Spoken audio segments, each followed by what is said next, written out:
execution platform, scratched his head and said, "What? Luffy, what happened here? I saw the explosion from a long way away." Before Luffy could answer Locke, Alvida suddenly said, "I remember you too. Locke, although you didn't attack me at the time, I heard that you are stronger, so I want you to be my man." Quote. Locke didn't look surprised, but thought for a while and said, You are Alvida." Luffy shouted in shock. "Ah, Locke, Alvida is that very fat ant." Locke smiled and nodded and explained, "Yeah, this guy should have eaten devil fruit after being hit by you, and it seems that the only one that can make such a big change is the slippery fruit, but to be honest, the ability is really amazing. It's almost like a different person." Alvida. "Enough. I, who was reborn, joined forces with them out of the same goal of finding you." The black-robed man behind Alvida suddenly opened up and appeared on the stage. The finale is a great show. It's a gorgeous debut. It turned out to be Buggy the Clown. Buggy pointed at Luffy and shouted, "Monkey D. Luffy, since the day you beat me to the ground, I have finally returned to my companions with the strong will of revenge. What a great adventure." Luffy still looked at him suspiciously and asked, "What are you doing? What's your name?" "Porgy and Boogie are not Bessie." "Ah. That's right. You're called horse manure." The audience was silent for a moment. Locke couldn't help laughing and said, "Ha ha ha. Horse manure. Luffy, you." Buggy exploded directly. "What horse dung? What a joke. You are still so courageous. You stinking lunatic."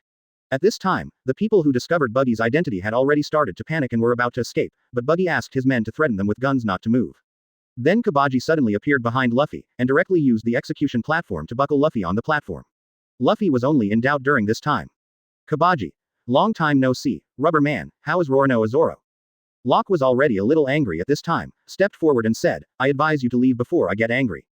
Advertisement. Because neither Buggy nor Alvida has faced Locke head-on, so they are not afraid of Locke at all, and stand in front of Locke directly. "Don't worry Locke, it will be your turn after the execution of Monkey D. Luffy, you killed my partner, I will take revenge, but for now you should concentrate on watching here." At this time, a large dark cloud appeared in the sky, and everyone in the Straw Hat crew, except Luffy and Locke, had already gathered. "Nami. The air pressure dropped very much. It's the first time I encountered such a strange drop method." "Sanji. Speaking of which, the wind is also strange." "Nami. There's a storm coming, and on this island, it's too late to get back to the boat." Usopp. "Storms. Very big ones." Zoro. "Hey, did you see those two guys?" Usopp. "Luffy and Locke." Zoro. "I saw them before, and then they suddenly separated, and I felt a strange smell, as if something terrible would happen." At this time, the news about the execution platform also began to spread from person to person. "Run, pirate, there's a pirate, it's Buggy the Clown. It's going to be executed, Buggy the Clown is going to execute Luffy, the Straw Hat Kid. That bloody fist Locke is here, they're going to fight." Usopp. "What, Luffy executed?" Zoro turned around and ran towards the execution platform. "Let's go." Sanji also handed over the big fish he won to Usopp and rushed over with Zoro. Although Locke was there, they couldn't be completely relieved. Here at the execution platform, Buggy has come to the execution platform and speaks arrogantly. In front of Locke, Alvida and Buggy's many subordinates stop him. Smoker saw this scene from Marine Base and planned to wait for Luffy's head to land before shooting them all.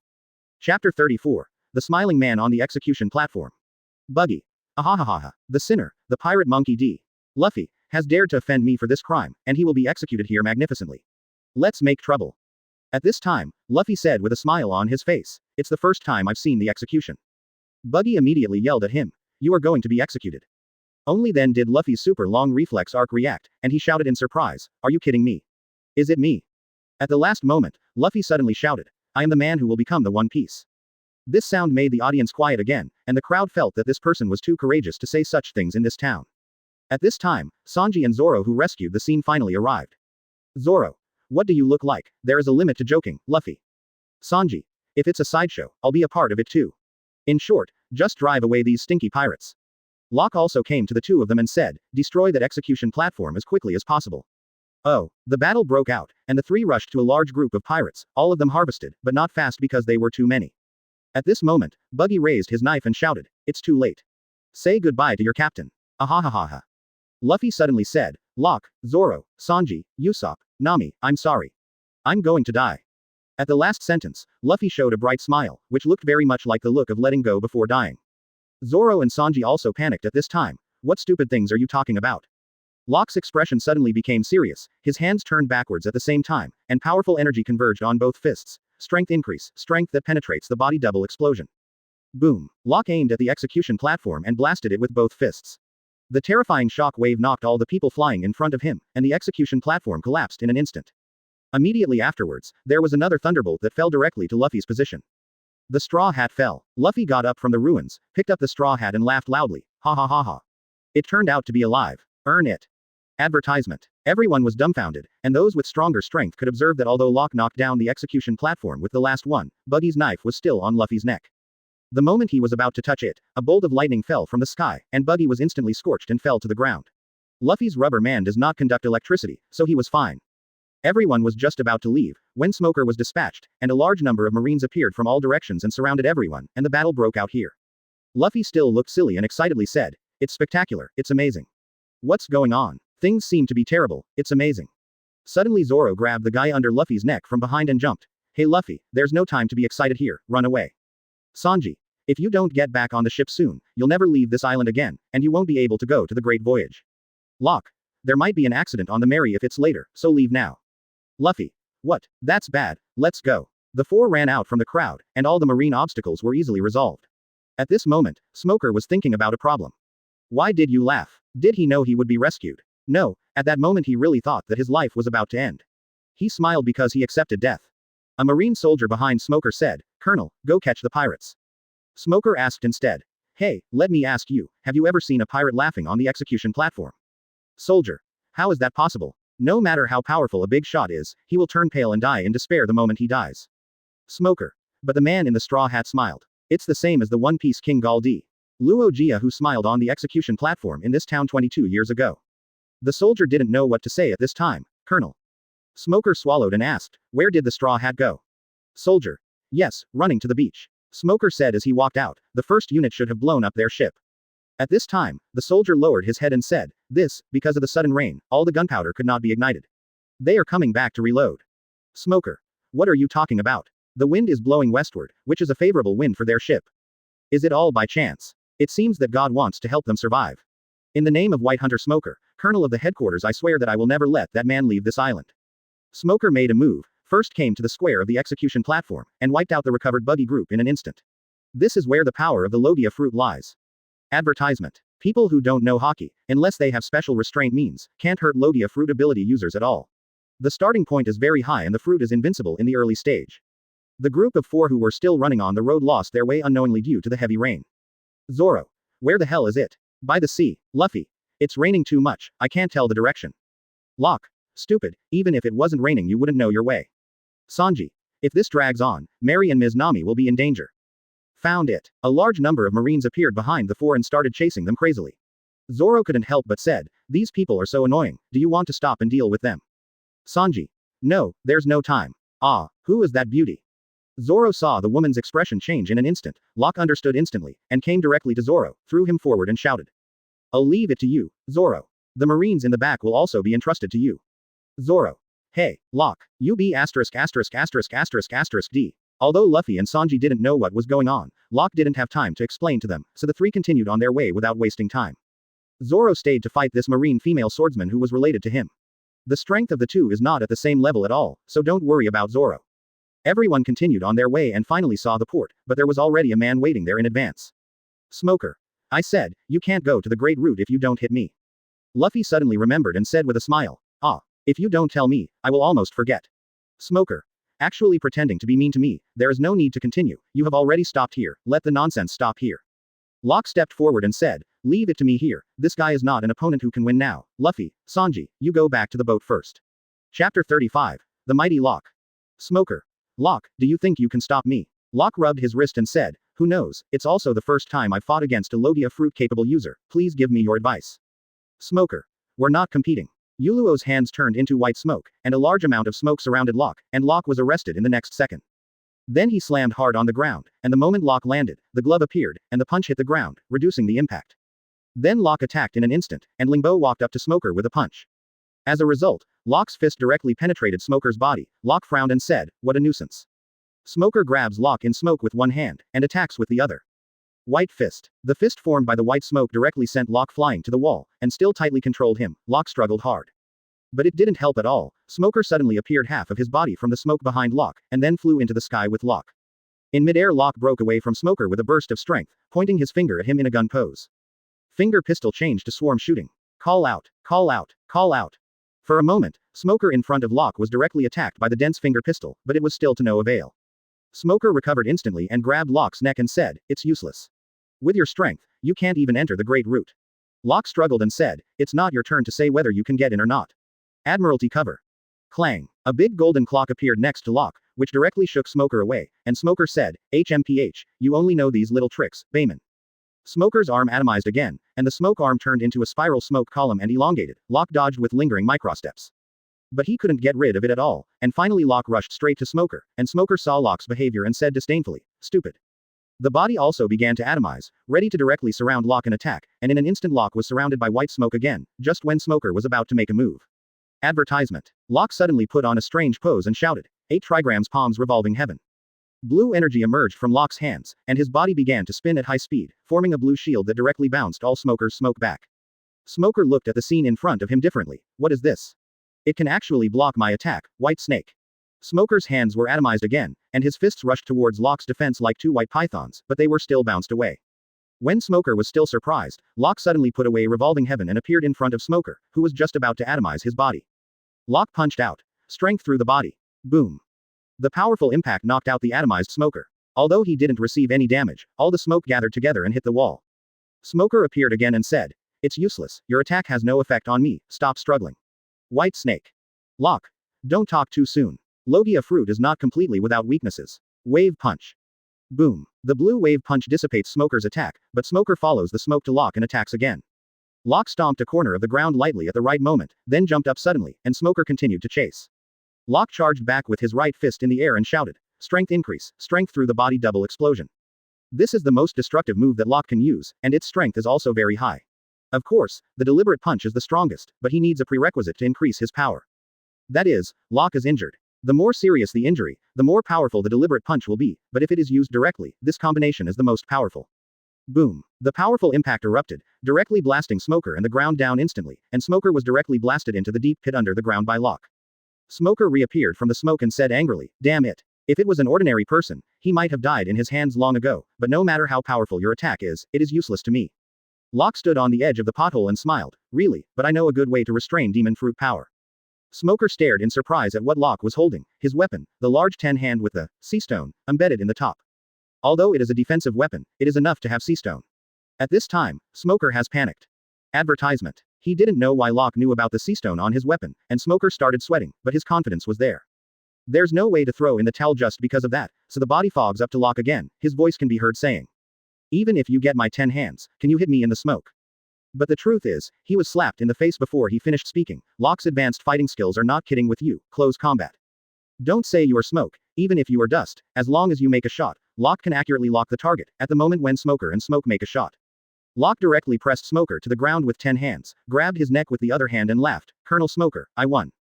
The moment Locke lifted Smoker's hand around his neck and let go, Locke punched Smoker in the stomach with his 10 hands. Octopole collapse 8 overlap. PFF'd. Smoker spit out a mouthful of blood and flew upside down and knocked down a house, Locke said with a long breath.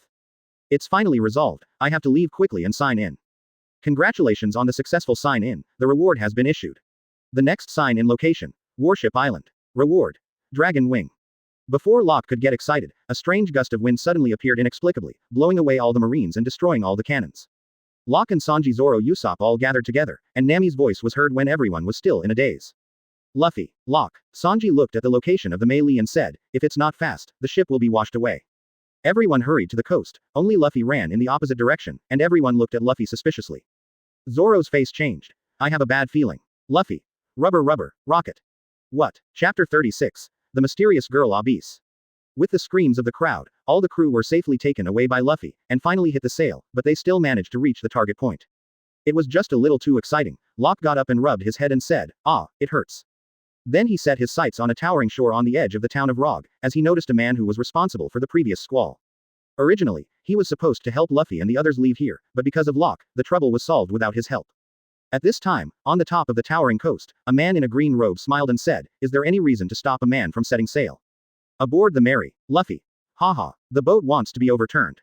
Nami saw the light appearing in front of him and said happily, hurry up that light. Usopp. Is it the lighthouse on the island? Nami. The guiding light, the Great Way entrance is at the end of that light. Luffy. The Great Route, is there. Nami. How to do it? Everyone looked at each other and smiled to understand each other's meaning. Sanji said, okay, let's have a ceremony in order to celebrate entering the Great Route. Locke kicked the empty wine barrel beside him into the crowd, and Sanji was the first to put his foot on it. Sanji. I'm here to find Allblue. Luffy. I'm here to become One Piece. Zoro. I'm here to become a great swordsman. Nami. I'm here to map the world. Usopp. I am here to be a brave warrior of the sea. Locke. I'm for the strongest. Advertisement. Everyone made their own oaths in a joyful mood, and everyone set off with their own dreams before entering the Great Route. Locke looked at his companions around him and felt from the bottom of his heart how lucky he was to be on this ship, to be their companion. Luffy. Let's go. Grand line. Everyone. Oh, at the same time, under such a storm, something happened on the warship not far from Luffy and the others. A little girl tried her best to escape from Marine's warship. The little girl fled all the way and even overturned a warship. When the warship was about to fall, she resigned herself to jumping into the boat. On the melee, although the waves were very big and the weather was bad, Nami was all right. As expected, after Nami's operation. On the route of the melee, the waves became smaller and smaller, and the danger disappeared before it even started. Locke had to sigh. As this, Uranus. It really is outrageous. The stormy night passed with ease, and the next 2 days were uneventful, with Locke sleeping most of the time, better than Zoro.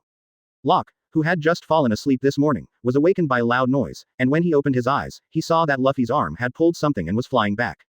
Locke reacted immediately and jumped to hide, but Zoro, who was sleeping next to him, was even more miserable, and was directly knocked down by Luffy. He fell into the sea while sleeping, and was finally caught by Usopp. I will kill that guy sooner or later. Locke looked at what Luffy brought back. It was a little girl, and Locke recognized her identity from the little girl's clothes. After taking care of the girl a little bit, she soon woke up. Unfortunately, Usopp was taking care of her and was knocked head onto the ground. The little girl also yelled in pain. It hurts. Nami said with a smile. You are awake. You are more energetic than you imagined. Is there any pain? Sanji. You must be hungry. I'm cooking you soup. The girl looked around and said secretly, it's so lucky. It seems that she thought she was rescued by some passing tourist ship, and she didn't know that it was actually a pirate ship, but it was understandable. After all, Zoro may be the only person on board who looks more like a pirate, and none of the rest of them look like pirates. Nami continued to ask, are you killed? It's very dangerous. What's your name? Advertisement. The girl said unhappily. Before asking someone's name, I should give my name first. Nami smiled and said, yeah, my name is Nami. Sanji is cooking soup in the kitchen. Zoro is scary looking and wearing a belly band. Usopp is lying down there, and Locke is sleeping. And, quote, Luffy. My name is Luffy, and I'm the captain of this pirate ship. Girl. Pirates. Then she remained surprised until the evening, and didn't eat anything. She was really intimidated. In the middle of the night, the hungry girl couldn't help but go to the kitchen to find something to eat. As a result, Luffy, who was stealing food, also just came to the kitchen, and was directly caught by Sanji's characteristic giant mousetrap. Sanji said helplessly. It's you again, Luffy. I've already said that if you want to eat, you can tell me, you can't directly ask for ingredients. Afterwards, the girl also took Sanji's revenge, and she slapped her face instantly, knowing that although this ship is a pirate ship, it is not the pirate ship she imagined. In the next few days, the girl became familiar with everyone on the ship, and everyone learned that her name was Abyss, and she had escaped from the warship. She didn't disclose the specific reason, so everyone didn't ask too much, and learned that she lived in a place called Warship Island. So everyone decided to send Abyss back first, although their current goal is the Great Route, but who told this to be Luffy's ship? No one on board would object to such a thing, and it was rare that Locke didn't sleep this morning, and he was almost useless after sleeping so much these days. So today he was in charge of hoisting the sail, and just as he lowered the sail, suddenly Locke seemed to vaguely see a boat in the distance and immediately shouted to Usopp. Hey, Usopp, there seems to be a ship behind us. Usopp quickly looked through the binoculars and shouted in surprise, warship. It's a warship, and there are many of them. Luffy also came out excitedly and said, What happened? Are they here to take my head? Nami. But this number is too much. Luffy said proudly. This means that so many people are needed to deal with me, haha. I'm really amazing.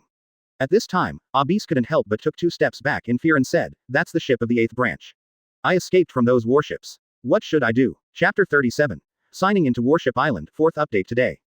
Just as everyone on the ship was speaking, those warships had already launched an attack on the melee, and various shells began to fly in the sky. Just as Locke was about to fight back, he saw marine strokes in the next second. There were at least a dozen shells, all of which hit the side of the melee.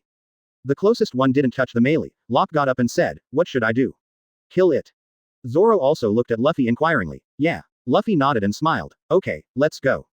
Just as the 3 of them were about to leave, Usopp hurried down and shouted, wait for me. Why are you always like this? How are you going to deal with so many warships?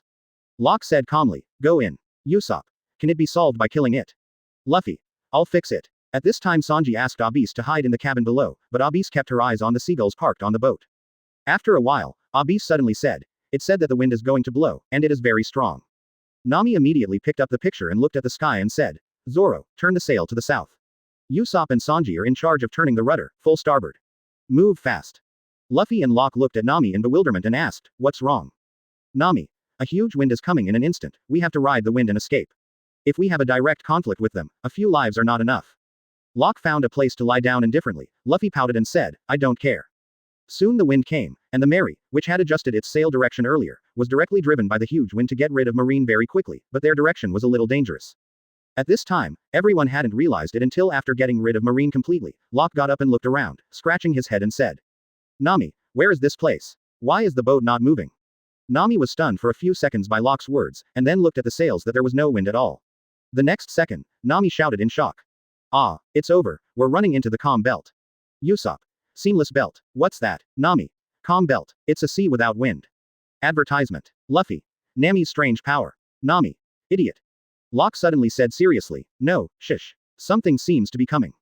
Puff, puff, puff. A series of super huge sea kings appeared from the bottom of the sea, and the melee was also directly pushed up by the always huge sea kings.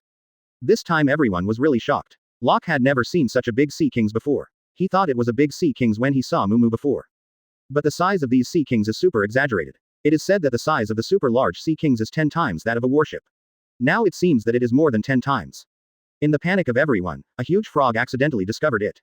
It jumped up and aimed at the melee, and Abyss accidentally fell down. Fortunately, Luffy was there, and she stretched out her arms directly to rescue Abyss.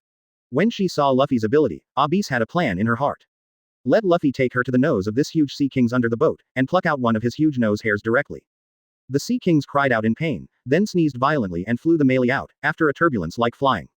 The melee finally returned to the normal sea area, and everyone breathed a sigh of relief. After a little adjustment, Nami confirmed the course again. Usopp. Can't see anything. Luffy. Can't you see the fog? Sanji. Abyss, are you sure you're around here? Abyss. Oh, where is it? Everyone looked in that direction, and a huge shadow could be vaguely seen from the fog. Luffy. Oh, it's a sailboat, it's so big. Sanji. I say you. Zoro. No matter how big it is. Locke. There must be a limit. Because the huge island that appeared in front of them at this time was Warship Island. It really looked like a warship, but it was much bigger than imagined. Advertisement. Just approaching the Warship Island, the people on the island are ready to be fought by Luffy and the others, and everyone's clothes are very similar to Abyss. After the group took Abyss off the boat, Abyss explained to Luffy that they were kind pirates, and the villagers informed Abyss. I don't know what mistake she made when she fell to the ground. Marine is still guarding her house, telling her not to go back. At this time, an old man named Boguden appeared. It seems that the relationship with Abyss is very good. He invited everyone to stay with him first. Locke had the foresight and said that he was going to go shopping and left early.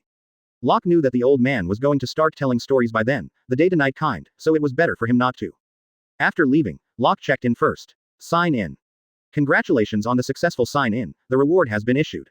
The next sign in location. Warship Island. Condition: successfully protect the Millennium Dragon. Reward: listen to the voice of all things. Locke was very excited to sign in this time. After the sign-in was completed, Locke felt that there were more bones in his whole body that could be controlled. Behind himself, so Locke tries to control the stretching of these bones, the next second. Hiss. The clothes behind Locke were stretched by a pair of dark red dragon wings. Locke was very excited. Wow. Great, is this the dragon wing? So handsome.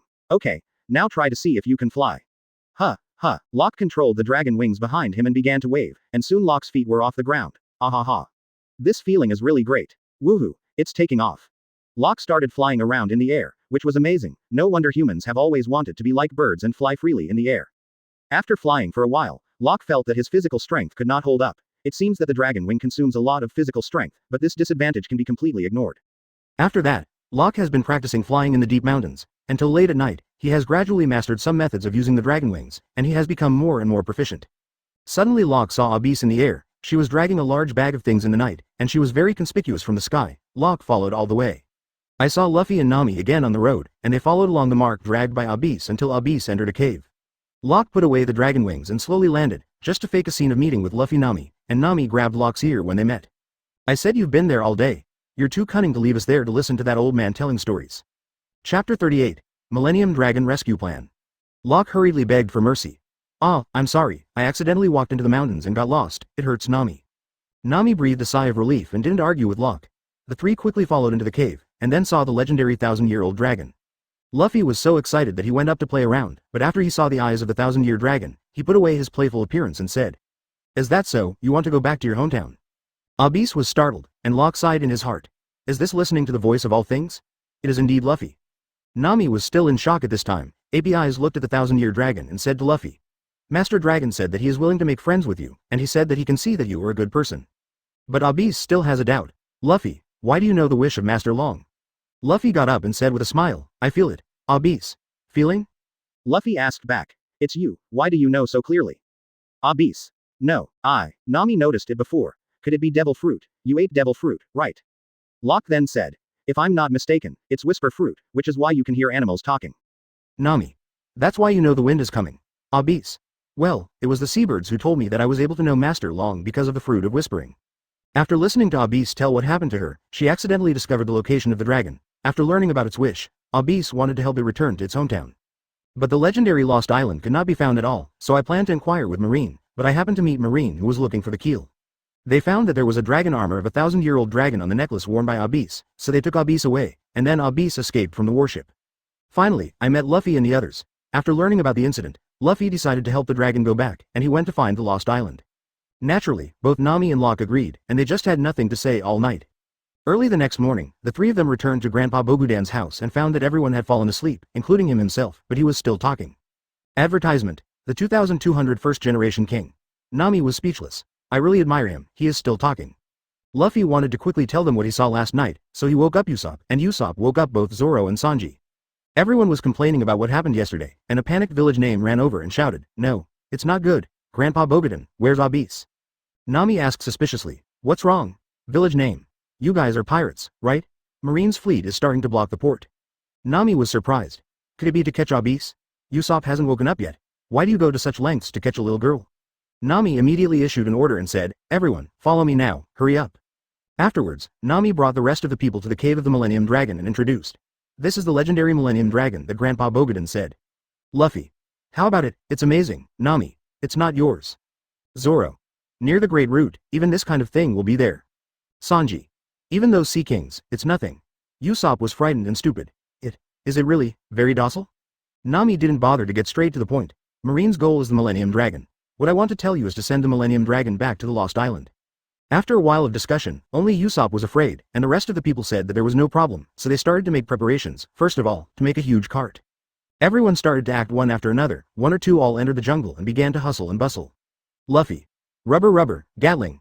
Luffy rushed forward all the way, and all the trees on the road were interrupted and fell down one by one. Sanji and Zoro also cut trees one by one, and Locke also found a forest with a smile and twisted his wrists and said, "Okay, I'll come too, with all the strength." Boom. Advertisement. Not a single tree fell in front of Locke, because they were all smashed to pieces by the punch, only one or two were long enough, and the rest were broken into several knots. Locke looked at the scene in front of him in surprise and shouted, "Ah, why?" Nami came up with a punch. "Idiot, Are you planning to destroy this forest? Then he pulled Locke back directly, and it didn't take long for Luffy, Zoro, and Sanji to have all the wood ready. Reluctant Usopp could only start production, and Locke was going to help, but with the previous lesson, Nami ordered Locke to watch on the sidelines. After a while, the huge trolley was finished, big enough to hold the Millennium Dragon, and the next plan was to drive the melee to the other side first. Nami pointed in one direction and said, "Take the boat to the cape over there that looks like Usopp's nose." Luffy looked around and laughed, "Ha ha ha, it really looks like Usopp's nose." Usopp. And then? Just sailing the boat to that place won't help. Nami. You don't have to worry about it, go. The final assignment is for Usopp and Zoro to drive the melee to the designated location, and Luffy and Sanji are responsible for carrying the Dragon Master to the car. Locke didn't have a mission, so he waited for a long time after he started to act, and finally saw the Mary start to act, but at the same time, the bird told Abis. Marine has found this place and is coming to them, Nami said flatly. It's faster than I thought. If that's the case, Locke, you go and block them. Locke immediately regained his life. Okay, leave it to me, go to hell, Marine. Abis looked confused, and Nami smiled helplessly. Haha, maybe what happened just now stimulated him. Don't worry, there's no need to worry when he goes. Now we just need to wait until Going Merry arrives at that place. We just rush down in one breath. Locke was already in place. He appeared directly to block Marine and said with a smile, "It's over, this way is dead." Marine's soldiers immediately recognized Locke and shouted in panic. Blood Fist Locke. It's the pirate with a bounty of 50 million, from the Straw Hat crew. Locke's teasing smile just happened to be the photo on the reward order, making the Marines instantly recognize him. Sorry for the wrong release time, it will be fine after 10 o'clock tomorrow morning. Chapter 39. Tossed back and forth, everyone dared to do something. At this time a strange-looking man with purple hair came out and said, "My name is Cyclone Eric, and I am a mercenary hired by Nelson Roy. You pirate, step aside quickly. What we are looking for is the elixir of life. If you dare to hinder me, I will let you die from the sickle of the sickle fruit, under the weasel." Locke smiled without any fear. Sighed, "It sounds interesting, I hope you don't let me down." Eric saw that Locke didn't intend to give way, so he said to Marine beside him, "You guys go on looking for that little girl, don't waste your time, I'll go after I've dealt with the pirate." Yes. After receiving the order, these Marines were just about to pass by Locke, when Locke suddenly punched through his body, knocking over a piece of Marine and said, "Hey, I remember that I have said that this way will not work." Eric stepped forward. "Since you want to scold me so much, I will help you." Scythe. Locke looked at this guy's strange movements and pronunciation in a daze. Suddenly Locke sensed a dangerous aura, and avoided an attack as much as possible. There was still a blood mark on his face though. Locke wiped the bloodline off his face and said, "I see." Eric laughed arrogantly. "The wind I raise is as sharp as a famous knife. No matter how powerful you are, it will be easy to tear you apart." Locke. "Then you'd better not ask for mercy later." Finger pistol. Changed to a long shot. Eric saw Locke's posture and taunted. "What kind of posture are you? Are you going to kill me with a pistol? Don't be funny." Bark. What? Before he finished speaking, Locke's long-range finger pistol had already accurately hit this guy, directly penetrating his left shoulder, and Eric was shocked. How is it possible? Could it be? Are you demon fruit power too? Locke shook his head and smiled. "I'm sorry I'm not. I can only say that your knowledge is too shallow and you can still talk, so let's do it again." Eric immediately shot and shouted, "Sickle Windblade." In an instant, a large number of wind blades rushed towards Locke, and Locke punched out without fear, and the powerful impact that penetrated the body directly destroyed Eric's attack in an instant. Advertisement. When Eric was in shock, Locke came up to him in an instant with Lingbo microsteps, pointing his finger at Eric's head like a gun and laughing. "Look, Shinigami is saying hello to you, goodbye." Bark. The powerful finger pistol pierced through Eric's head without any accident. This arrogant sickle fruit ability user died tragically like this. Falling down in front of many Marines, just at this moment Locke heard Nami's voice. "Locke, let's go." Locke hurried back and ran back, not forgetting to threaten the rest of the Marines to turn around and said, "If you still dare to continue to follow, I don't mind spending a little more time to make you end up like that man." Locke was still smiling when he spoke, and some of these Marines fell to their knees in fright. Who would dare to continue chasing them? They would be scared to death. Locke jumped onto the cart that had already begun to rush down, and started to set off. The three of them cooperated perfectly and cleared all obstacles on the road, all the way down. In the end, it flew directly from the cape like Usopp's nose, broke the mast of the warship it was chasing up, and hit 4 floats on the sea to arrive safely. Everyone tied the cart to the back of the melee and was ready to set off, aiming for the Lost Island. Although it is not on the map, but for now, I can only walk around and look around. Locke knows the exact location only to see when the Dragon Master can remember. During the voyage, Luffy covered Long Yi's head with a bucket of hot rice because he was in a hurry to grab food, and he was enlightened instantly. It pointed out the direction of the lost city, and everyone excitedly started to set off in that direction, and soon they discovered a miraculous scene. There seemed to be a huge mirror in front of them, and they could see their current appearance, and what was even more frightening was after the bow of the melee and Luffy entered. It disappeared without a trace. After the entire pirate ship entered, Nami found that the sea was very strange. Not following any normal logic at all, the sea was turbulent beyond imagination, and Nami was asking everyone to keep the boat moving forward. But at this time, the rope tied to the cart behind the melee was loose, and Abyss rushed to grab it, but her strength was too weak. The rope was worn out blood in an instant. Locke hurried forward to pull Abyss away, and then grabbed the rope, and Zoro quickly grabbed another rope when he saw this scene. The two barely stabilized the situation, and after a lot of tossing, they finally saw an island. Everyone was sure that this should be the Lost Island.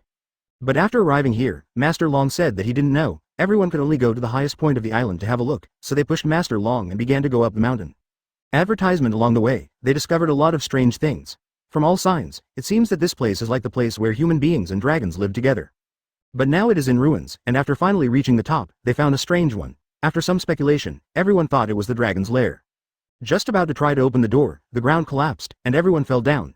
After that, the highly intelligent Nami speculated through the murals that this might not be the Lost Island. Triggered by the little bird, Master Long also remembered that the dragon's lair was somewhere on the battleship island, but they had no choice but to return again. The road was unimpeded and there were no troublemakers. Marine was waiting for them at the place they had entered before. The melee was surrounded by warships as soon as it came out, which proved that a huge warship also appeared, and it was also very gorgeously decorated. And in order to prevent them from escaping, the warship also linked the chains. Abyss. What to do, we will be flanked. Usopp said calmly, jump onto their boat and slaughter them, then cut off the chains, that's the only way. Abyss said in surprise, it's amazing. Can you do it, Usopp? Usopp was silent for a while and suddenly said, go. Luffy, Locke, Zoro, Sanji. Abyss was speechless for a while. I knew. Zoro. That's a good idea. Abyss looked at Zoro in surprise, really? But in that case, a few lives are not enough. Nami smiled and patted Abyss on the shoulder and said, it's okay, Abyss, it will be fine, but please get it done quickly. Sanji. Leave it to me, Miss Nami. Locke. That depends on whether they resist the beating. Luffy. Okay, on. Chapter 40. Breaking out of the encirclement and Dragon Wing Rescue. The melee continued to move forward under the control of Nami. Marine also lived up to expectations and inherited the bald head and strong marksmanship, which was well used in the big run. Perfectly avoiding the boat, all kinds of strokes, but there are still a few shells flying over, but this is not a problem. Rubber, balloon. All the shells were bounced back, and they hit some of the warships accurately, and the bullets were perfect. Locke couldn't help but sigh. Is this the protagonist's halo? It's so dazzling. After that, Usopp successfully hit one of the super cannons on their main ship that was about to be fired with a small shell, and the super cannon successfully exploded. Finally arrived at the location, Nami hurriedly said to them, now is a good opportunity, the door must act quickly, cut off the chain and open a way. Luffy gets ready. Rubber, bridge. The outstretched arm grabbed one of the warships, and the three ran along Luffy's arm, before eventually Luffy himself flew over. Okay, Master Long, you wait for me. After the three arrived at the warship, they immediately looked at the chains connecting the warships. Zoro stood on it and said, steel chains. Luffy. Can it be cut off? Locke. Do you need me? Zoro. Stop talking nonsense, there is nothing I can't stop. Luffy. Really, then please. At this time, the marine on the warship also began to rush out, and surrounded the four of them in a short while. Sanji. There are so many here. Luffy. I prefer to be more lively. Locke. Whatever you want. Zoro. I'll leave the miscellaneous soldiers to you. 3 people. Oh, Marine also shouted a slogan. Bet the reputation of Nelson's fleet, I will not let you pass. Go. Fighting broke out. Advertisement. For the 3 of them, these Marines are here to give experience, and they are just casual things, and the large Marines will be cleaned up. At this time, more Marines came from the chains to the giant ship, and Locke suddenly appeared on the chains and smiled brightly at them. At this time, Usopp on the melee can see that the battle has broken out, and Zoro has cut 2 chains, and he is cheering excitedly. Okay, hit, great, get rid of them all. Cut the lock. Boom. There was a terrifying explosion, and the warship under their feet shattered in an instant, and a large number of Marines still fell. Abyss shouted in surprise. Ah, what is that? Usopp wiped off his cold sweat and said, it must be that guy Locke again. That guy always exaggerates his shots. I should be used to it. At this time on the warship, Locke scratched his head helplessly. Sanji came over and said to him, hey. Locke, you have gone too far. Luffy also said with an unhappy face, yes. There are too many solutions, and there are no one left. Click. Zoro has cut off all the chains, and the melee can move on, but just as it is about to arrive, a few Marine soldiers appear out of nowhere. Several small boats appeared and took Long Yi and APIs away from the back of the melee, and Abyss tried her best to protect Long Yi from injury. This also caused the 1,000-year-old dragon to get angry, and the terrifying dragon roar directly made Marine pass out, and it was able to fly. At this time, on the largest warship, the admiral of the Fat Pig Marine ordered, no. Instead of watching the Millennium Dragon run away, it doesn't matter if you kill it, as long as you can get the keel, fire and fire. Attack it. The surrounding warships began to shoot at Master Long one after another. This time it was not a crooked move, and almost every round of design could hit. Abyss cried anxiously with tears in her eyes. Stop. Master Long, run away. Run away to the place where the cannon can't hit, run away. The bombardment attacked Long Yi without listening. Luffy and others tried their best to stop it, but there were too many warships, and seeing Long Yi flying lower and lower. The huge warship hiding behind raised its super cannon to prepare for a fatal blow. Luffy and others had nothing to do. Alabasta wanted Master Long to escape, but it kept flying towards the warship. At the critical moment, Locke released the dragon wings and flew towards Master Long. All the friends were stunned. Luffy. Wow, what's that? Awesome. Zoro. Ah, this guy. Advertisement. Sanji. As that, wings. That guy is really not human. Usopp. Ah, Locke is flying. Ah, Nami. Lair. What the hell is going on? Locke flew in front of Lord Long, facing the huge cannonball. He opened his hands and shouted, "Golden Bell cover." Dwang. The moment the golden bell appeared, the huge cannonball bounced back perfectly. The reason why Locke didn't shatter it was because he was afraid that the explosion would hurt Master Long. Although Locke blocked the bombardment, Master Long had no strength and began to sink. Locke quickly flew under Master Long. Lifting the huge Dragon Master with both hands, the blue veins burst out. Dragon Master, don't give up so quickly, the strength has increased. Ha ha. A historic scene appeared. Locke, a small human being, actually lifted the huge 1,000-year-old dragon directly by virtue of his strength. Everyone was dumbfounded, but Locke didn't want them all to be dazed at this moment, and shouted at Usopp desperately. Don't be in a daze. Take the cart. Usopp and Nami quickly reacted and took the cart to the direction of Locke, and Locke also started to carry the dragon down bit by bit. The three people on the warship said happily when they saw this scene. Luffy. Ha ha ha, great. Locke. Zoro. That monster, how many unused methods are there? Sanji. I don't know why such a monster would follow an idiot captain. It's all about complaining. We still need to help quickly, and the three of them hurried towards Long Yi. After Locke let Long Yi land safely, he lost all strength in an instant and fell down. Fortunately, Nami supported Locke in time, and Luffy looked at the decadent Dragon Lord on the cart and said, "Cheer up, don't you want to go back to the dragon's lair, and work hard to survive?" At this time, the guy on the warship actually fired a harpoon, and Luffy grabbed the huge harpoon angrily and said, "What do you want to do?" Nelson Roy. Ha ha ha. You have no idea how valuable the thing in front of you is. Ha ha ha ha. All I want is the bone of a 1,000-year-old dragon. As long as I get the dragon bone, I can get immortality, yeah, ha ha ha. Luffy was really angry this time, picked up the harpoon in his hand and threw it in that direction, shouting, B*****************. D. Chapter 41. The Millennium Dragon appears in the dragon lair. The huge harpoon directly penetrated half of the warship, but missed Nelson's fat pig. Luffy yelled angrily. Dragon Master is not a thing. It is our friend. It is an important friend who sailed with us. Nelson. What stupid things are you talking about? Then you and your friend will sink to the bottom of the sea. How dare you throw a harpoon at me, and attack that brat? Marine. But in that case, the Millennium Dragon will also. Nelson. It's okay, just a few bone fragments. Luffy's Dragon Lord's aura is getting weaker and weaker. Luffy said to it. You stop here. What are you talking about? Your goal has not been achieved yet. Aren't you going to the dragon's lair? Don't say it. What's up here? Don't give up. Suddenly the whole sea began to tremble like an earthquake, and Master Long raised his head with difficulty for the last time and roared, before falling heavily again. After a while, dragons all over the sky appeared, all following the call of Lord Long, but at this time Nelson was still daydreaming. That's, ha ha ha, heel bones are everywhere. Attack, beat them down. Marine. No way, it's impossible for the shell to hit this high. This is the last communication between Luffy and Master Long. Well, I see, I will definitely tell Alabasta. After the final commandment, Dragon Lord closed his eyes. Luffy a rubber rocket came to a dragon in the sky. Then with the help of this dragon, it stretched its legs into the air, and then a rubber battle axe directly split Nelson's huge warship into two. After a lot of tossing, everyone returned to the melee, and Alabasta looked at the motionless Master Long and cried, Master Long. Luffy came to her and said, can't you hear the voice of the Millennium Dragon? Locke had regained some of his strength at this point, and signed in silently in his heart. Sign in. Congratulations on the successful sign in, the reward has been issued. The next sign in location. Gemini Cape. Reward. Energy absorption. After gaining the ability to hear the voice of all things, Locke could also feel what the hovering Millennium Dragons were saying, and only then did Locke understand. It turns out that the meaning of the 1,000-year dragon is not their lifespan, but because they will return to this island every 1,000 years. Advertisement. The next shocking scene was about to happen. Originally, the coast of Warship Island began to recede crazily, and islands began to emerge from the sea. After fully appearing, the area is too large to imagine. This is the real Lost Island, and this is where the dragon's lair is located. Alabasta saw the fallen Master Long and hurried over to shout, but it is a pity that Master Long will not respond to her anymore, Nami said looking at the scene in front of her. Although it was a coincidence, it turned out that the place where Master Long sank was the dragon's lair. I don't know if it has received some comfort. Luffy. Don't worry, it said it when it was about to sink, and its wish has been fulfilled. Usopp looked around and said, this is the dragon's lair, there are so many strange rocks. Sanji. I think, these should be keel bones, these rocks are shaped exactly like these dragons. Usopp. Yeah, but why do dragons turn into rocks? Nami. Because it has been sunk in the sea for 1,000 years, so the composition of the body has been petrified. Luffy. Dragon Master is a lost 1,000-year-old dragon. It has been lonely for 1,000 years, but then I met your friend Abyss. It said that in this 1,000 years, the people who lived with Abyss a year is its happiest day. Nami asked with a puzzled look. Luffy, can you understand dragons? Luffy. It feels like it, but it's definitely not wrong. But Abyss couldn't accept this reality and cried. You are lying. Master Long is lying. If this is really a dragon's lair, you have already returned to the dragon's lair. Open your eyes quickly. You are talking to me. Get well soon. At this moment, Locke suddenly said, Master Dragon didn't lie. He said that the 1,000-year-old dragon returns to the dragon's lair every 1,000 years, and then he will be resurrected here. Look where.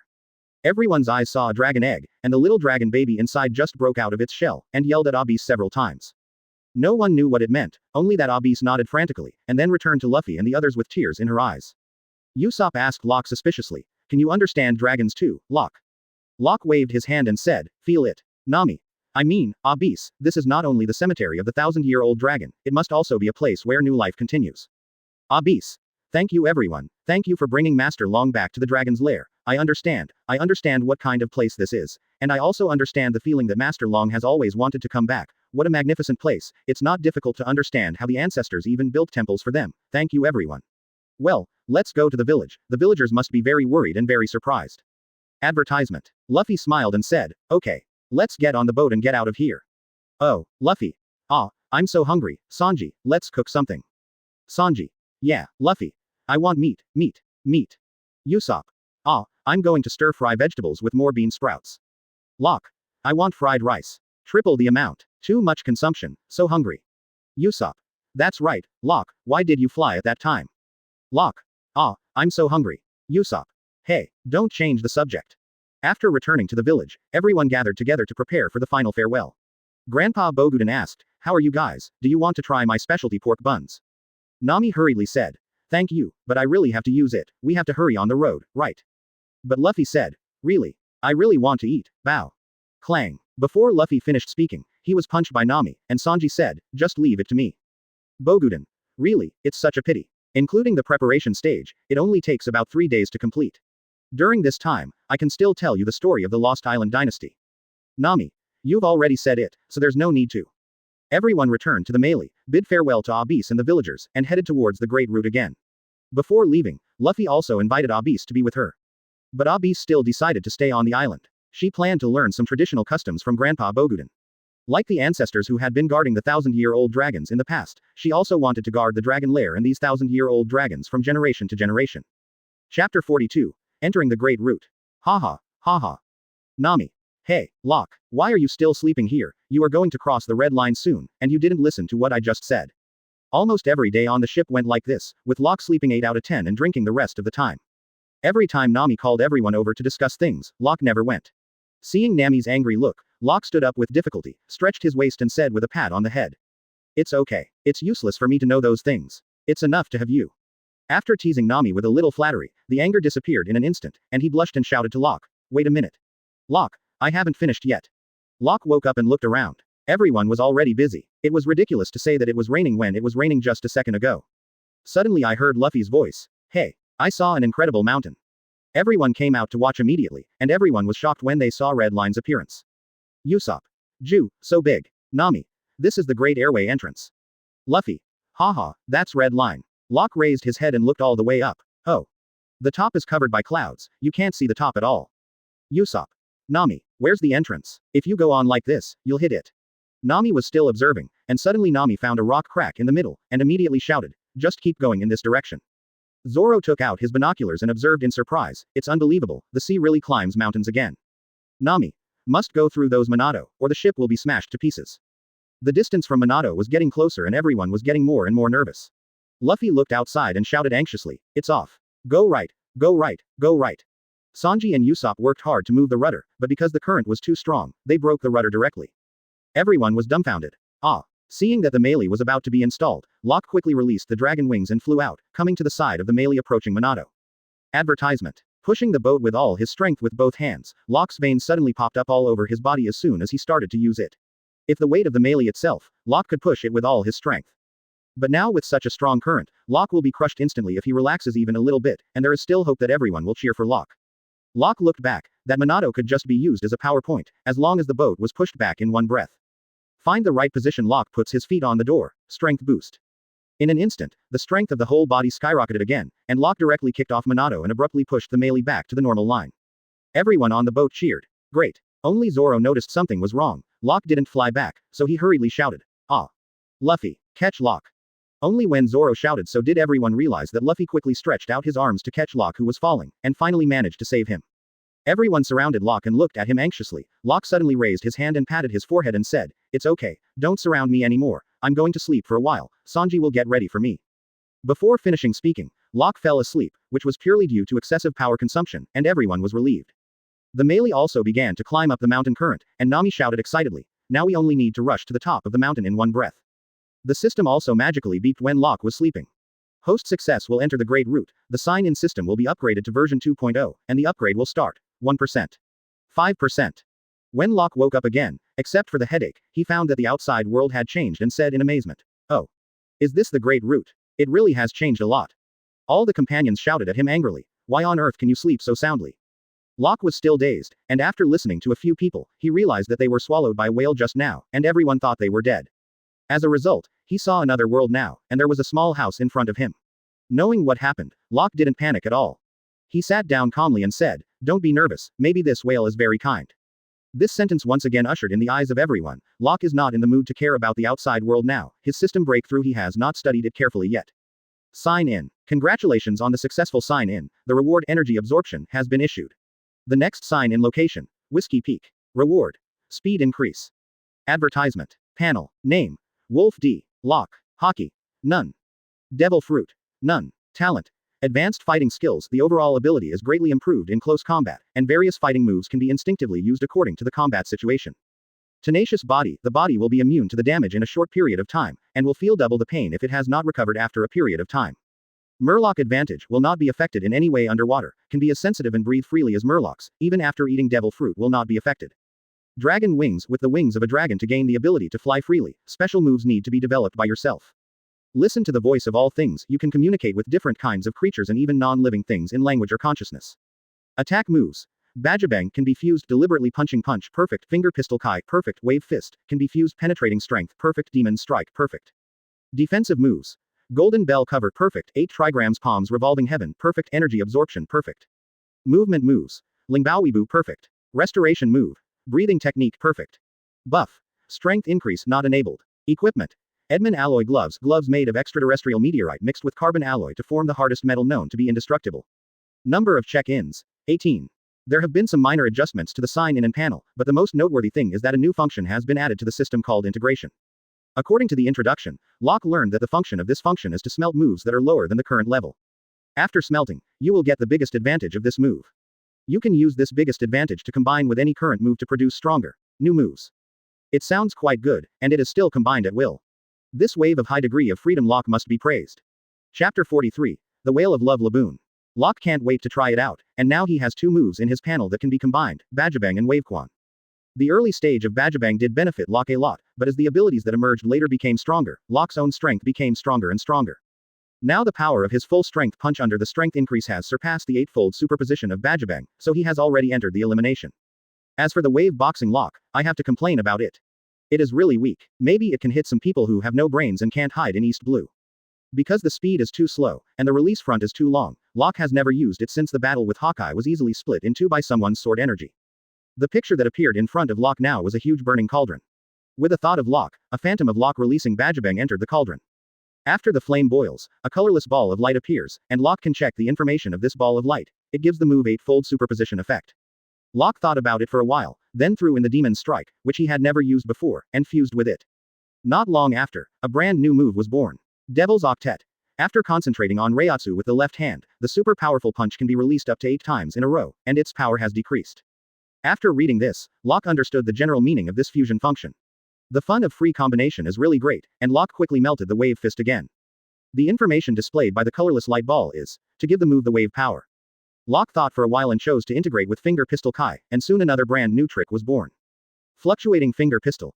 Gather the whole body strength on the index finger and release a blow like a cannonball between the lightning and flint. It not only retains the attack speed of finger pistol, but also increases the power range of wave fist, which can be said to be perfect. After finishing his business, Locke opened his eyes, and after some questioning, he realized that another period of time had passed. Everyone has already understood and Crocus has understood everything about Laboon, and also captured Princess Vivi who came to make trouble and a trickster. Now Vivi is still a member of Bar Locke's studio, an undercover identity. When Locke woke up, Crocus was already preparing to open the door for the melee to go out. Advertisement. After waking up, Locke looked at Crocus regardless of the complaints from his partners. The two looked at each other for a while, and Locke suddenly said, "Old man, did Luogia really turn himself in because he had an incurable disease?" Locke's words directly stunned everyone on board, only Crocus looked at him in surprise. After a while, Crocus replied, "It doesn't matter if it is or not, that handsome man is very capricious in everything he does." Locke smiled lightly and said, "Yeah, it doesn't matter that much now even knowing the result." The conversation between the two made the partners on the boat look surprised. No one knew what they were talking about, and they thought Locke and Crocus had known each other before. But it's impossible to think about it. Locke is only 18 years old and Crocus is 71 years old. The age gap between the two is too big. Afterwards, Crocus told about his past and present. Everyone understood that Luffy was even more surprised and shouted, "What? Uncle, were you the ship doctor on the One Piece ship?" Crocus. "Yeah, even though it was only for a few years, it was a very important time in my life." Luffy. "Amazing. Sanji. One Piece's ship doctor." Usopp. "I didn't expect to meet such a big man here." Zoro. "But, Locke, how did you know that?" Nami. "Yeah, you weren't born when Mr. Crocus was the ship's doctor on the One Piece ship, were you?" Locke. "I have been investigating about One Piece since I was a child. I have relatively detailed records of his experiences and his partners." Locke's perfect cover-up dispelled everyone's doubts. Only Crocus knew that what Locke said was false. Even he didn't know the whereabouts of their group after they disbanded, let alone any information. If there was such information, Marine would have come to him long ago. But Crocus did not expose Locke. After all, everyone has their own secrets. After Crocus opened the door to let everyone leave. Advertisement. Finally, they told about Laboon. Everyone was surprised to learn that Laboon had been waiting here for 50 years, and Crocus knew the truth. But he didn't tell Laboon directly, but said that the pirate group he was waiting for had escaped from the Great Route, but Laboon didn't listen at all. And from that day on, headbutting Red Line every day, the real situation Locke knows best, the Rumba pirates that Laboon is waiting for. The group was wiped out when they entered the terrifying sailboat, and now only Brook, who used the fruit of the underworld to save his life, is still alive. After learning about these things, Luffy rushed directly to fight Laboon. After a fight, Luffy sat on the ground facing Laboon who rushed over and said suddenly, "A draw, I'm strong. You want to beat me? We haven't decided the winner yet, so we still need to continue the fight. We must fight again to decide who is stronger. We will go around the Great. I'll come back to you after a week on the flight, let's have a fight then." Luffy's IQ is really not high, but when it comes to EQ, Luffy is terrified. He gave Laboon a new promise. Let it have the belief to live again, and have another person to wait for. Laboon was moved to tears and roared happily. Luffy then used his little artistic talent to draw a crooked pirate flag on Laboon's scarred head. That's right, the one Luffy drew in the beginning, exactly the same, but Luffy is happy with it. "Well, very good, this is my battle agreement with you. Before we get back here, don't knock this mark off." After the matter was settled, Sanji went to cook. Locke accidentally saw a record pointer on the boat, but Locke may be the only one who knows what this thing is now. Sure enough, when it was brought in front of everyone, everyone looked at it strangely, because all the islands in the Great Route contain a large amount of magnetic minerals. Therefore, the magnetic field of the entire route is very abnormal, and the sea current and wind direction are also changing. Therefore, if you want to sail on a Great Route, you must have a record pointer. This is a special compass that can record magnetic force. As far as we know, the islands scattered in the Grand Line are connected together by magnetic force according to certain laws. That is to say, it is necessary to record the magnetic force connecting the islands with the recording pointer, so that the route to the next island can be found. Chapter 44, Welcome to Pirate Town. After that, Crocus told everyone about the record pointer. The record pointer that Locke saw had just been handed over to Nami, and it was smashed by the noisy Luffy and Sanji in the next second. The two were kicked into the sea by Nami, but fortunately Crocus had another one, and Laboon rescued the two in the sea. In addition to Luffy and Sanji and Princess Vivi and the little guy, they asked to go back to town on Luffy's boat. Although he knew they were not good people, the single-celled Luffy agreed without thinking, and Locke also agreed. After all, it was just a trivial matter. So after bidding farewell to Crocus and Laboon, the group set off again, and the next stop was Whiskey Peak. Luffy. Target Whiskey Peak, full speed ahead. Oh. It was a relaxing sailing routine again, but the sudden heavy snow was a bit surprising, Nami said helplessly looking outside in the cabin wearing this thick clothes. What the hell is going on with this heavy snow? It was so warm just now. Locke. Yeah, I can't sleep outside anymore. Nami. I said you. Outside the cabin, Luffy and Usopp had a great time playing with the snow, while Sanji shoveled the snow outside with eyes full of love under Nami's order. Miss Nami, until when will the snow full of love be shoveled? Nami. Shovel until the snow stops, Sanji. Sanji. Understood, Miss Nami. In the next second, the weather outside gave Nami another blow. It was thunder. When Nami was complaining, Vivi suddenly said, "You haven't been at the helm since just now, is it okay?" Nami said calmly, "It's okay, I confirmed the direction just now." Ah. Everyone was startled by Nami's cry, and Nami hurriedly rushed out and shouted, "Turn the boat 180 degrees, hurry up." Seeing this scene, Vivi taunted, "Are you really a navigator? This sea area, whether it is wind, sky, waves or clouds, is unbelievable. There is only one constant, which is the direction the pointer points to." Nami kicked the two people out to help them, and began to assign tasks. Pull the jib to starboard and turn the boat 180 degrees to port, Usopp to pull the jib and Sanji to steer. Suddenly Usopp looked up and shouted, "Wait a minute, the wind has changed." The dragon said, "Spring 1 is here. The first strong Nan Feng after the beginning of spring is a sign of spring." Usopp saw Zoro, who was bought by the snow while sleeping outside the boat, and shouted, "You be asterisk asterisk asterisk asterisk asterisk D, you've slept until you've been buried in the snow." Advertisement. Luffy. Hey, there was a dolphin jumping up on the opposite side just now, let's go and have a look. Nami. Shut up, Usopp. The waves are getting higher and there is an iceberg at 10 o'clock. Sanji. Miss Nami, it's foggy. Nami collapsed. What the hell is going on in this sea area? Locke laughed loudly. Ha ha ha. It's so messy, ha ha. Bang. Nami's fist landed on Locke's head. Why are you still laughing here, go help. Locke covered his head and came to the bow, the dragon wings spread out and flew straight to the huge iceberg in front of him. A duet of demons. A burst of red light appeared, the next second. Boom. The huge iceberg was directly shattered by Locke, and Locke slowly flew back to the boat. This scene directly frightened Vivi and the extras. The partners are already familiar with it, the iceberg has disappeared, but the crisis is still not resolved, Nami shouted looking at the large number of dark clouds in the sky. A storm is coming. After that, there were all kinds of tossing, and everyone finally survived the terrible weather all night, and Zoro woke up early the next morning. Seeing the tired and paralyzed people, they came up and said, "Hey, even if the weather is fine, you are all too lazy." Then he was directly hammered by Nami, with a series of bags on his head. Zoro only saw Vivi and the dragons on the boat at this time, and Zoro had already guessed their identities from their names. Because this studio also approached Zoro before, but before he came to press him, he was beaten up by Nami and he forgot about it. Finally, the first part of the voyage was over, and they saw the island. From a long distance, they saw huge cactuses everywhere on the island. This is Whiskey Peak. Vivi and Long Dao also jumped out of the boat and left, leaving the two of them to move on. Nami. There is a river right in front of you, it seems that you can go directly by boat. Usopp. No. There won't be any monsters or anything like that. Sanji. There are as many possibilities as there are, this is a great route. Luffy. If you encounter a monster, just escape from the island. Nami. Wait a minute, don't you forget that we have to stay on this island for a while. Luffy looked confused. Why? Advertisement. Locke. Because of the record pointer, idiot, we have to stay here until the record pointer records the magnetic force of this island before we can know the route to the next island. Nami. Yes, and, because the speed of pointer recording is different on different islands, some islands are enough for a few hours, and some need several days. Usopp. That is to say, here is the monster island that must be escaped, and we must also stay here until the pointer is completely recorded. Nami. That's it, Luffy. Never mind him, it's enough to think about it at that time, let's go. Zoro. Luffy is right, thinking is useless, let's go. Sanji. No matter what happens, I will protect Miss Nami. Usopp. Wait a minute everyone, my old illness suddenly broke out, and I can't go to the island's illness. Before he could finish speaking, Nami interrupted. Then we're going in, listen, don't forget to be ready to run and fight. Locke. Ha ha, ha ha. Nami clenched his fist and came to Locke. Big idiot. Bang. It hurts. ... Both Zoro and Luffy sensed something was moving, and everyone was ready to fight, and it turned out. Welcome to the Great Route. Welcome to our town. Welcome to the hospitable town, Whiskey Peak. Pirates, welcome. Long live the heroes of the sea. ... Usopp looked puzzled. Not only are there no monsters, but we are also welcomed. Locke lay down bored and closed his eyes to rest. He knew that this place was actually a gathering place for bounty hunters, and the purpose of doing this was to deal with the passing pirates. Use this method to let the other party relax first, and then do it, but these guys are just small people, and Locke doesn't even bother to think about it. Chapter 45. Trap Banquet. Welcome, my name is Ikaram, and I am the mayor of Whiskey Peak. Luffy. My name is Luffy, please help me, uncle, your hair is too curly. Ikaram. This is a town known for brewing and music, Whiskey Peak. Hosting guests is something we're most proud of. Locke's ears caught the key word in an instant, and he jumped off the boat and rushed to the front of Ikaram and said, brewing. Then there must be many good bars here. Ikaram was taken aback, but still smiled and replied, of course, there are as many fine wines here as the sea that we are proud of.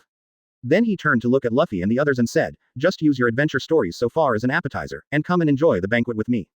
Luffy, Sanji, and Usopp all excitedly agreed, and Locke completely forgot about other things because of the wine, and the four went to the banquet excitedly.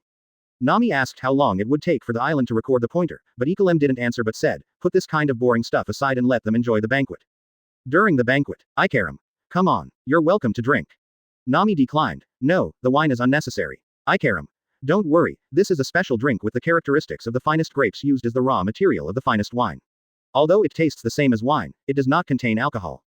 Nami just picked up the quilt. Locke turned into a lightning bolt and snatched it away. Aha. Not bad. This wine is very much to my liking. I must take a few barrels with me when I leave, ha ha ha.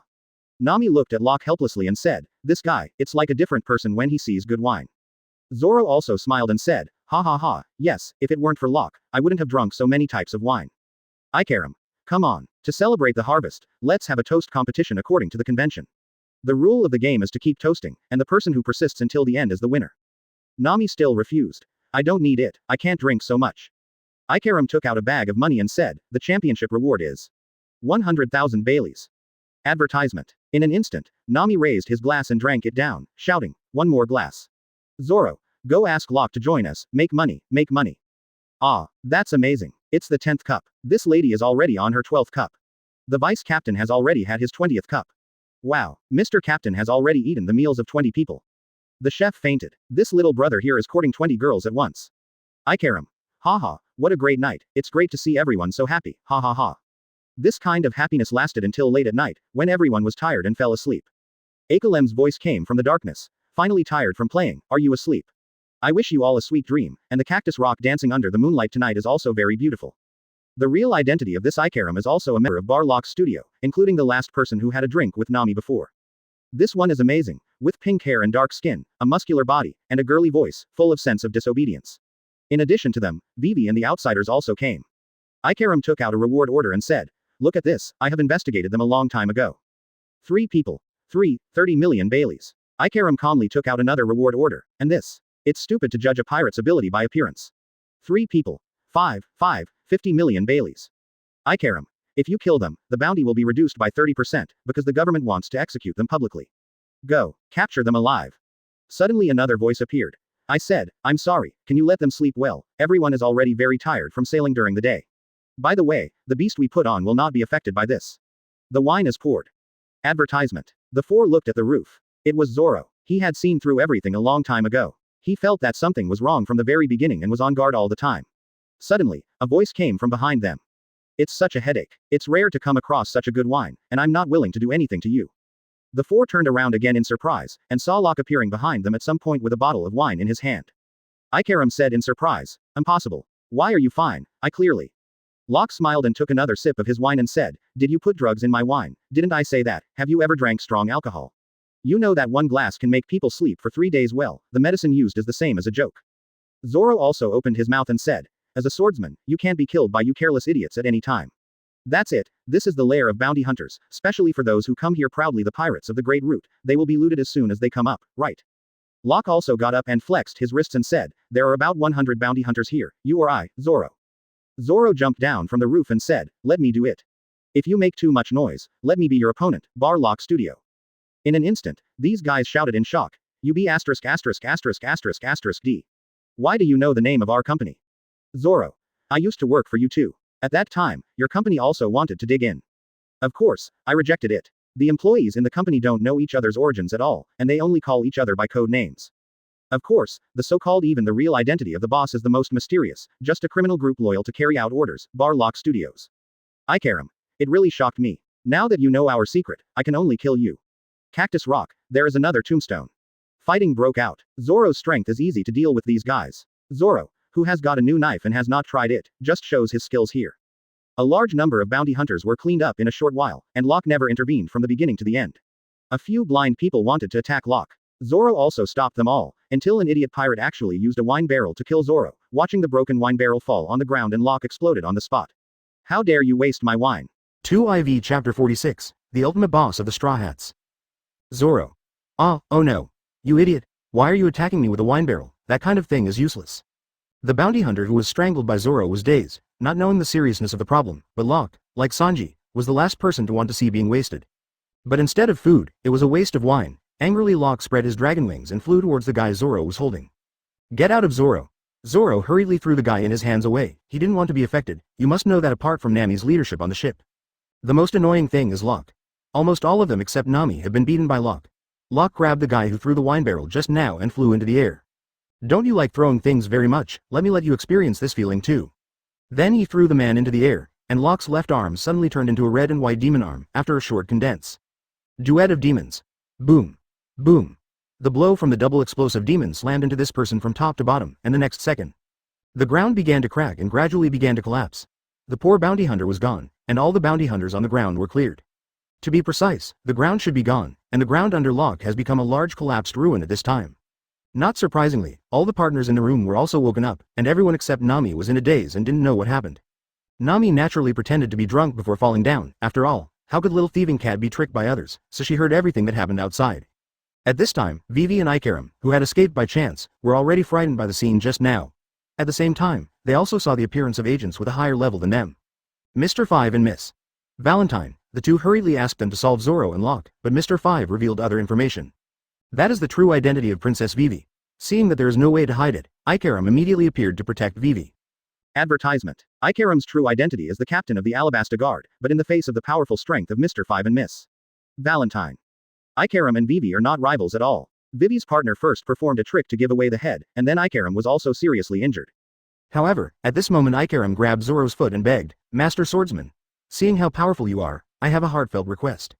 Zoro definitely wouldn't help the enemy who wanted to kill them just now, so he hurriedly shouted, don't grab me, who cares about you, let go. Ikaram didn't let go at all and said, because those two people are demon fruit power, so I can't stop them, can you protect the princess instead of me?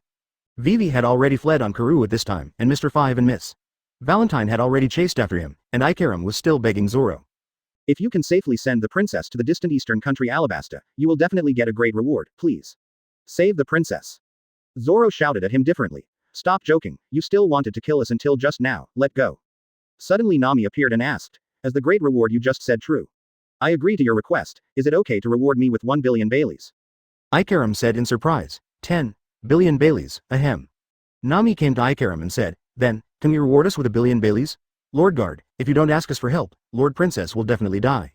Ikaram struggled for a long time and replied, I, a soldier, cannot promise you such a large amount. Nami continued to say sinisterly, do you want to say that the princess of a country is not worth the price? Promise? Zoro watched helplessly from the side, isn't this a threat? Ikaram. Then, since you said that you can send the princess back safely, you can directly negotiate with the Lord, so that you can be sure. Nami. You mean to say, save people first? Ikaram. While we were haggling, the princess's life. Nami stood up and said, understood, then go and rescue your princess first, go Zoro. Advertisement Zoro exploded on the spot. Who would go, idiot, why do you need me to help you with what you promised yourself? Nami. Ah, you idiot, although the money is mine, but the contract I made is a contract for all of you, what's the matter, but it's just for you to go up and chop twice. Zoro. I hate being ordered around the most, don't compare me to that idiot chef. Afterwards, under Nami's coercion and lure, Zoro went to save Wei Wei, and at the critical moment, he blocked Mr. Five's attack by slashing his booger with a knife. But things became more and more complicated after that. Luffy, who was single-celled, saw the man who had been cut to the ground in front of him and asked who did it. As a result, when he heard that Zoro did it, Luffy instantly became angry. He found Zoro and said that he was ungrateful, but Zoro's various explanations and Luffy didn't listen at all. He didn't believe that the enemy would give them food, so the two single-celled creatures fought, and the poor Mr. Five and Miss Valentine insisted on intervening in the fairy fight. As a result, the end of the two was very miserable. Just when the two second-handers were fighting hard, the ultimate boss Nami appeared on the stage, one person with one fist. The two members of the Straw Hats fell to the ground on the spot, and when Nami was explaining to Vivi, the two were still beating each other while being held by Nami, and Nami shot them again and smashed them to the ground. Luffy, who found out the truth of the matter after being settled down, said with a smile without embarrassment. What, Zoro, I told you earlier, I thought you must have nothing you like in the food, so I chopped them all off. Zoro exploded. Don't confuse me with you, Luffy. Ha ha ha, okay, never mind. Nami. It's killing you. The two of them looked aggrieved for a moment and dared not speak anymore. Afterwards, Nami and Vivi talked about the deal with Ikaram, but Vivi refused. Because the current Alabasta is no longer a peaceful country known as a civilized country, and now Alabasta is in civil strife. She can't afford the money. Chapter 47, Miss Robin appears. After that, Vivi told everyone about Alabasta and herself. In order to investigate the cause of the civil strife, Vivi concealed her true identity and joined the Baroque studio. Just to investigate the reason, and now she already knows almost, what the Baroque studio said is to build an ideal country. In fact, she intends to seize this country, and she must go back immediately to tell the people the truth and prevent the country from rioting. Luffy was curious about the person behind the incident and asked, and Vivi also unconsciously said it. Luffy. Who is that mastermind? Vivi. The real face of the boss. It's better not to ask. Luffy. Don't you know? Vivi. Don't ask me. This is the only thing I can say, and if I say it, your lives will be in danger. Nami. Haha, forget it, after all, he is someone who wants to take over a country. He must be a very dangerous guy. Vivi. That's right, no matter how powerful you are, you can't beat him. Face one of the 7 warlords of the sea, Crocodile. Luffy. Who did you say? Vivi quickly covered her mouth. Zoro. Isn't that what you said? Then the unlucky duo appeared, a bird and a sea otter. They flew away after knowing what happened. Nami was desperate and suddenly reacted and shouted. Locke. Stop that bird and sea otter. Call. As soon as Nami's words were spoken, Locke unknowingly spread his dragon wings and took off from that roof, caught up with them in the blink of an eye, and came back with one in each hand. Nami breathed a sigh of relief. Fortunately, there's Locke. Otherwise Shichibukai will chase and kill you just after arriving on the Great Route. Luffy suddenly stepped forward and said, are the two of them going back to report to that Shichibukai? Zoro. It looks like it is, but there is no way to report it now. Luffy. Then why don't you let them go? What kind of person would they be if they finally meet Shichibukai so soon? Locke let them go back. Locke nodded flatly and let go of his hand. The three of them happily discussed the matter of Shichibukai, the next moment. Bang. Bang. Bang. The three of them were knocked to the ground by the furious Nami. A bunch of idiots. Why did you let them go again? I'm really fed up. Advertisement. It's useless to say anything now, and they have already become members of Barlock's killing list. Then Ikaram also came, and he came up with a plan in which he disguised himself as Princess Vivi and left with 4 of his family in a small boat. This can divert the pursuers, and then Vivi will be Luffy and their ship will return to Alabasta. The plan is very good, but Ikaram's dress is really eye-catching. Everyone came to the shore to send Ikaram away, and just after leaving the sea, a horrible thing happened. The boat exploded. Everyone was shocked, and you hurriedly took Vivi away. Don't look at what Nami said about not having money and not agreeing, but Nami wouldn't think about it at this dangerous moment. Seeing Vivi biting her lip in pain, Nami quickly comforted her, saying that don't look at Luffy and the others, they are also the ones who saved East Blue. They didn't pay attention to Shichibukai or anything else, and everyone rushed to the merchant ship to prepare to set off. Sanji and Usopp, who still didn't know the situation on the ship, clamored to stay here for 2 more days. The two chattered endlessly, and Locke said helplessly, how dare you speak up if you don't know anything? Nami, explain to them. Bang. Bang. Nami, it's been explained. Locke, so fast. Nami, because I omitted all the troublesome parts. Before leaving, Locke hurriedly signed in. Sign in. Congratulations on successful sign-in. The reward, speed increase, has been issued. The next sign-in location, Prehistoric Island, Lil Garden. Reward, one of the 6 styles shaving. The Mei Li took advantage of the night to leave Whiskey Peak, and it was just dawn when he left after a whole night of tossing. Nami, maybe we'll be able to leave this island soon. Luffy. It's amazing, it's foggy. Nami, it's almost morning. It was great to escape from the pursuers. Nami, that's right. Be careful not to let the boat hit the rocks. Nami. Leave it to me. Was that Luffy talking? Nice boat. Advertisement. Everyone turned around in surprise and saw a strange woman they had never seen before. Vivi shouted angrily in surprise. It was you who took Ikaram. Luffy. Whatever, why are you on my boat? Who are you? Vivi. Why are you here? Miss. All Sunday. Nami. Miss. All Sunday. What date is your partner this time? Vivi. She is Mr. Zero, the partner of boss. Luffy. Bad guy. Vivi. She was the only one who knew the identity of the boss before, and we only found out the identity of the boss after following her. Robin. To be precise, I asked you to follow me. Luffy. What, is he a good guy? Vivi. I knew that kind of thing a long time ago. It's you who told the boss that his identity was exposed. Robin. Correct. Luffy, sure enough, he's still a bad guy. Zoro couldn't help but said, give me a little quiet time. After some disputes, Robin thought it was going to start a fight, but Robin used his fruit ability to easily subdue Sanji and Usopp first, then took Luffy's straw hat and said, are you the legendary Captain Straw Hat, Monkey D. Luffy? Luffy went berserk and shouted fiercely, you, give me back the hat. Do you want to fight? You be asterisk asterisk asterisk asterisk asterisk D. Robin's appearance made everyone confused for a while, and what he said was unclear, and he gave Luffy and the others permanent pointers to Alabasta. And I said that this route is a route that even the people in the studio don't know, and there is no need to worry about chasing soldiers, but single-cell Luffy crushed this thing without saying a word. The course of their boat was up to him to decide, and then Robin sat until the big turtle left, and Locke didn't speak until Robin left. Locke suddenly spread his dragon wings and chased after him. Everyone on the boat looked confused and didn't know what he was going to do. Luffy thought that Locke was going to avenge Uncle Curly, Ikaram. But in fact Locke intends to advance the development of the plot a little bit. Chapter 48. Landing in Little Garden. Robin. You are the vice captain of that ship, you came after me specially, are you planning to do something to me? Locke put away the dragon wings and naturally came to the turtle and sat next to Robin and said, "Miss. All Sunday, it's too tight, isn't it, Nico Robin?" Robin's expression changed instantly, and he was ready to take Locke down, but Locke still said calmly, "Don't worry, I don't have any malicious intentions, and I believe you are the same. Your purpose is nothing more than the historical text of Alabasta. If this is the case, I think we can cooperate." Robin has already started. "Who the hell are you and why do you know so much?" But it's a pity that the arm she appeared on Locke was not very useful at all, and she didn't have enough strength, Locke said directly ignoring Locke's fruit. "Don't you all know that I am the deputy captain on that ship, that's all. As for why I know these things, you can understand that I am a very accurate person." Robin looked at the unruly Locke and gradually put away his hostility. "So you can tell fortunes, Mr. Deputy Captain." Locke nodded. "Well, of course, and the credibility is very high, at least now I not only know your name, but also know your past." Speaking of this, Robin's face turned pale instantly. Don't think about her past events, it must be the events of Ohara when she was a child. When she thinks about this memory, Robin's whole body is not good. "Locke. I like to make deals with smart people, so I think you should know what I mean." Robin. "Tell me." Locke. "First of all, Clock Dar will definitely be defeated by us, so you might as well defect to us in advance." Robin. "How is it possible? You have no idea how strong the man is." Locke ignored Robin's words and continued. "We will help you get rid of Locke Dar. You are responsible for helping my partner secretly, and I will help you find the historical text after the end." This wave of Locke has already controlled Robin to death, and did not give Robin any reason to refuse. Robin replied after thinking about it for a while. "I see. I hope your promise is based on your confidence, Mr. Mate." Locke smiled and held out his hand. "Of course, happy cooperation, Miss Robin." Robin also stretched out his hand and smiled, "Happy cooperation." Locke's operation can be said to have dealt with a lot of troubles after going to Alabasta, and he had already brought Robin over one step earlier. In this way, Robin will not have a conflict with Lao Sha and be seriously injured when interpreting the historical text later, and Robin has now indirectly become their partner. Advertisement back on the Mary, Locke explained some situations to everyone. In short, Robin is now his own and will help us secretly. Vivi said excitedly. "But, she put Ikaram."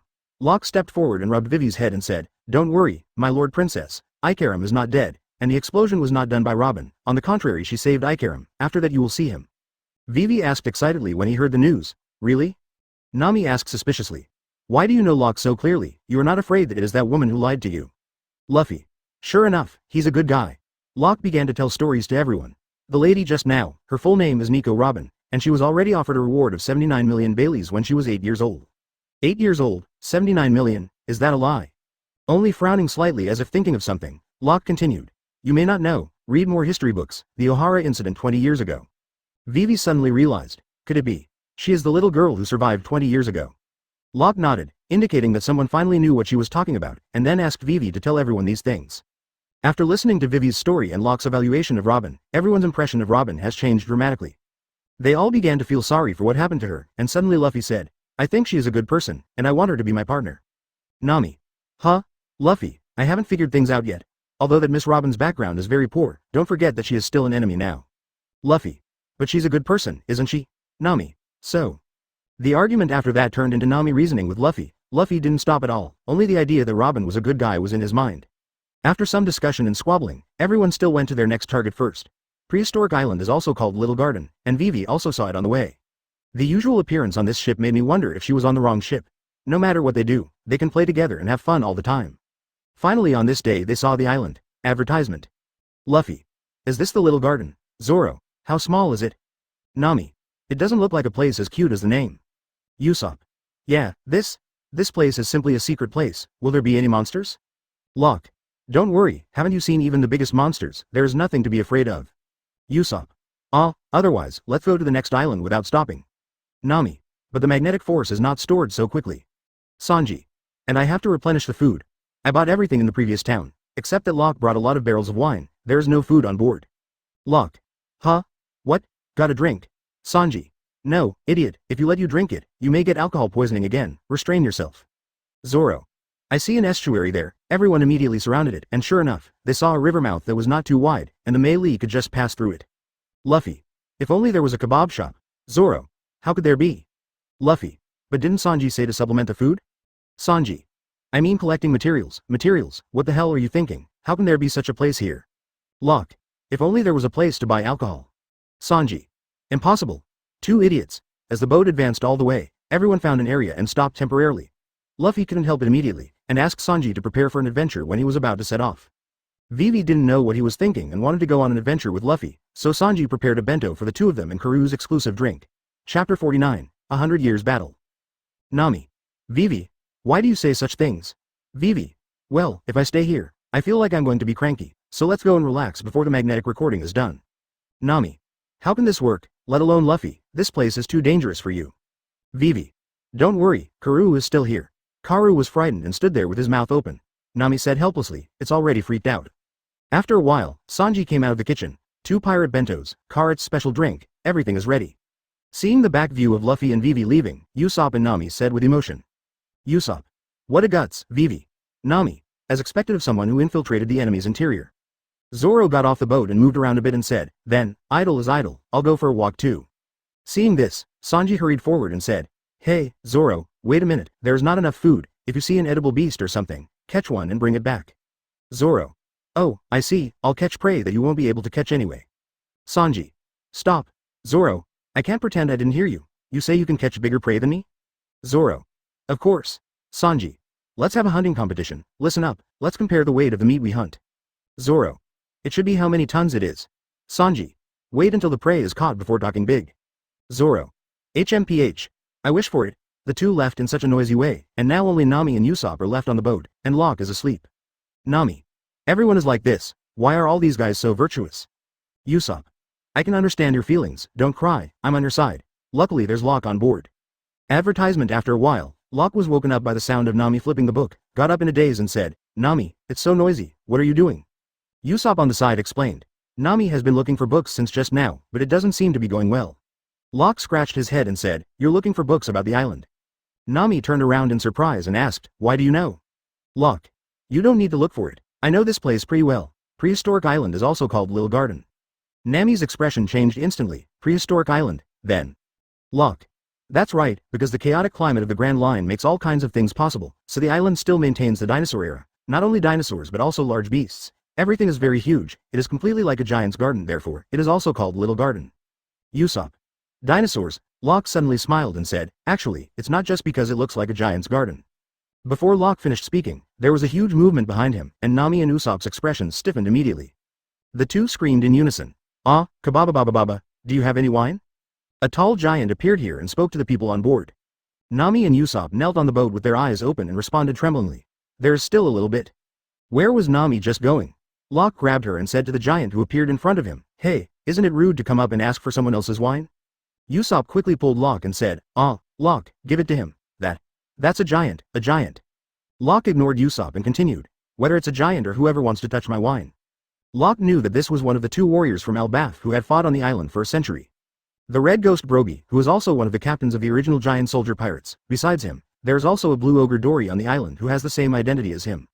However, Locke's principle is that no matter what he says, wine is definitely better than giving if he can't. The only thing that can affect Locke's huge mood swings is wine. Brogy said happily, really, you guys have it, ah. Advertisement. Brogy, who was still smiling just a second ago, had a hideous face. It turned out that a dinosaur behind him bit his asterisk. Brogy turned around and chopped off the dinosaur's head with an axe. He lifted it up and said, I am the strongest fighter in Albuff village, Brogy. Kababa. Then he smiled and said to Locke and the others with the dinosaur head, I have meat too, let me treat you today, guests. Both Nami and Usopp were overwhelmed with fright. Locke looked back at them suspiciously. Usopp quickly gave Locke a wink to make him lie down and play dead. Locke was speechless, ignored the two and said to Brogy, well, I really haven't tasted dinosaur meat, if that's the case, then I can share some of my wine with you. Brogy. Kababa, as long as there is, I haven't drank it for a long time. Locke. That's so pathetic, I'd be dead if I didn't drink. The two chatted for some reason, and finally Locke went straight to Brogy's shoulder and yelled, hey, Nami, Usopp, let's go eat dinosaur meat. Nami had 10,000 rejections in his heart, but Usopp decided to go with him after thinking about it, and he also pulled Nami along. Because if Locke leaves too, it's just the 2 of them left on the boat. If they encounter some dinosaur monster, it's over, so it's safer to follow Locke. After a while, Locke followed Brogy to the place where he lived. In fact, there was also a huge dinosaur skeleton, and some fires and the like.